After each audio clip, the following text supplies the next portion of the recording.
MJ family, Kevin here, showing you a not so fancy place because a lot of us are in similar situations of where do we play during this quarantine volleyball season.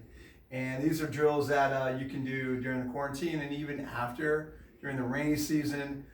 Today the first video will be more on your bottom and standing still and kind of where you can go for 10 minutes at a time, 5 minutes at a time, 30 minutes at a time. Your daughter's getting a lot of touches and you're working on just controlling the touches. There's not movement so much as just ball control, purely on contact. So a couple of these things I may have showed you in the past. So what you can do is you just need a little bit of paint tape. You can do a line here, line there. It doesn't have to be exactly at the same height. There's something for precision. We want precision practice, not just practice. Some people say perfect, but really nobody's perfect. So I prefer precision. You will see a green little X up there for a target. I can use that as a target as well as go around the target. You don't really need to fill up your wall with a bunch of boxes of targets. You don't need to do a whole lot of stuff. We're trying to minimize, right? Simplify to electrify. So real quick on the start of this is just have some paint tape that you can take on and off however you want. Nothing permanent, and you put a box up there. So you want to be facing the wall. Level 1. You're not going against the wall, you're going to yourself, but you want to go to different heights, working on tempo and contact point. So I'm going to go, okay, first one is up to the middle box. So you're going to the height right there in the middle, because this is the first box, second, third, then up high. Okay? Just going there, controlling your power. Okay? Then you go to the second box. Go up there, try to get the same height each time. You notice I have to lean back. Okay? Lean forward, lean back.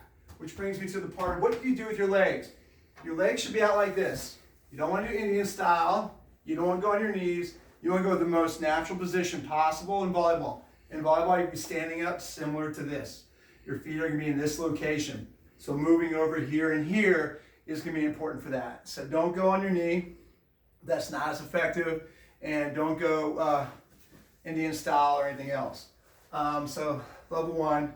You're going purely on different levels, okay? I'm in the third box, and then maybe go to the fourth, back down to the second, to the third, to the fourth. You notice I have to really move around, all right, and go to different locations. You don't want to do anything short here in the first box. You want to get above that, go to second, third, and fourth.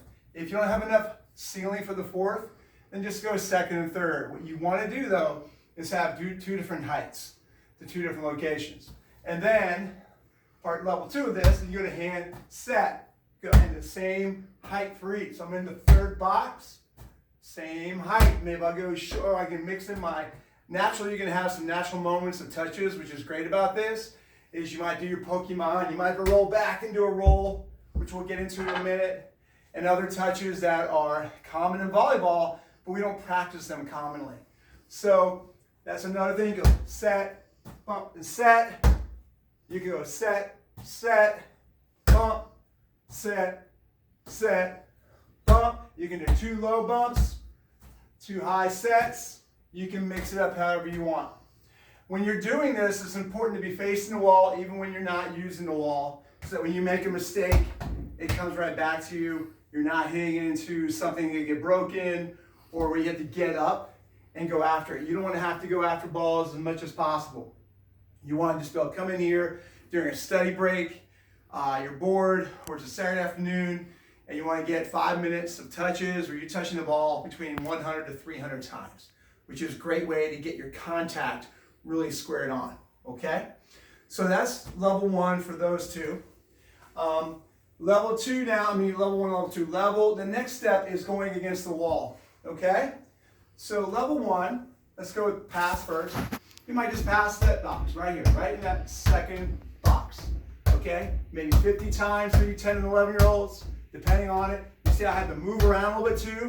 They really get my platform angled toward location. That's why I love having your feet and your legs at this trajectory, or this angle, I should say, so it really makes it more of a real volleyball movement, and you really have to work on getting that platform around it to hit it back to the middle.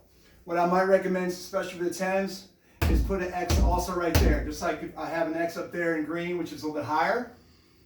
Start here. But if you don't have an X, I can see a spot on the wall And that's the spot right there. I'm gonna try to hit it every time with my pass. Shoulders forward, getting a tempo. And when I go back, you notice I keep my shoulders out. I keep my arms out and away. My elbows are away from my body. So this is also a natural volleyball position. You can then also do the setting, okay? Set them. All right, second box first, okay? Then the next step, level 2, is go low to high, okay? So I'm gonna go past the middle box, past the high, middle, high. As soon as you start, really having to flail forward, stop, get back, and get your real platform. Middle, high, okay? The same thing can be done for this setting. Middle, high, high. You can do variations. You might go 2 high in a row and 2 middle in a row, but really be distinct. You want to have distinct because we're going for precision again. Be precise. You're not just kind of being general, it's around here somewhere. That's not going to get you a lot better, okay? You might get a 5% improvement, 10% improvement over time. We're looking at a 50 to 100% improvement over time with precision practicing, okay? So be precise in your goals, in your targets. Middle, high, middle, high. Then the next step would be, you see this target, now I have a specific target, that green thing. Can you see the green thing? Okay, now I want to hit that as many times in a row. That is my goal. I'm not happy with it kind of close. I want to hit it, okay? Now if you want to challenge it, another level for that is throw it high off the wall, lean back, try to set it. Or throw it to yourself in a somewhat awkward of a situation. But before you do that, make sure you first get your repetitions. Get your repetition, get your precision, get your technique going. Again, once I start coming too far forward, my head is not in position to set the ball. Don't practice setting that way. You don't want to start doing this, okay? That's inaccurate and that will teach you the wrong way to do it. So start again, go ahead, boom. Okay, hitting that. So again, after you've hit that about 50 times, go to tosses, set. Tosses, set. Another level, spin it, set. Take the spin off. Spin, set to that green mark, wherever you're going for. The next level, move it a little bit side to side. Keep it within your body where you can set it overhand still on your head. So over to the left, do maybe 5 to the left, and then 5 to the right. Okay? And then kind of mix it up back and forth. Okay? And then the final thing is, you know, we haven't gotten to the 4th level yet. You can go 2nd, 3rd, and 4th. So let's go like this. 2nd, 3rd, 4th. 3rd, 2nd. Kind of climb the ladder. All the way back down. I always try to hit that green thing whenever I can. Oh, didn't get it high enough. Oh, didn't get it high enough. There you go. Stick with it till you get it. Middle again. Up high. Oh, didn't quite get it. The high will be harder. And that's what's great about sitting down, because that pushes you have more room with the ceiling, and so you can go higher. Okay? So that's it for part 1. All right. Thank you very much.